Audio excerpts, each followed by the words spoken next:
சாத்தூர் அருகே அனுமதியின்றி சட்டவிரோதமாக தயார் செய்த 15 லட்சம் ரூபாய் மதிப்பிலான ஃபேன்சி ரக பட்டாசுகளை வருவாய்த்துறையினர் பறிமுதல் செய்தனர். விருதுநகர் மாவட்டம் சாத்தூர் அருகே மார்க்கநாதபுரத்தில் வீடு மற்றும் விவசாய தோட்டங்களில் சட்டவிரோதமாக அனுமதியின்றி ஃபேன்சி ரக பட்டாசுகள் தயார் செய்யப்படுவதாக வந்த ரகசிய தகவலை அடுத்து தீப்பெட்டி மற்றும் பட்டாசு தனி தாசில்தார் மற்றும் வெம்பக்கோட்டை தாசில்தார் கலைவாணி ஆகியோர் மார்க்கநாதபுரத்தில் திடீர் சோதனையில் ஈடுபட்டனர்.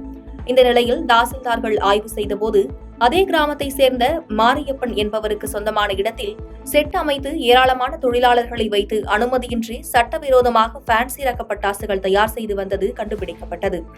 மேலும் அந்த செட்டில் ஃபேன்சி பட்டாசுகள் மற்றும் அதனை தயாரிக்க பயன்படுத்தப்படும் மூலப்பொருட்கள் அதிக ஆபத்தை விளைவிக்கக்கூடிய மணிமருந்து என 15 லட்சம் மதிப்பிலான பொருட்கள் இருப்பது கண்டுபிடிக்கப்பட்டது.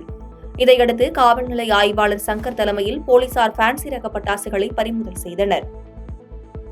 பாதகம் செய்பவரை கண்டால் நாம் பயங்கொள்ளலாகாது பாப்பா, மோதி மிதித்து விடு பாப்பா, அவர் முகத்தில் உமிழ்ந்து விடு பாப்பா.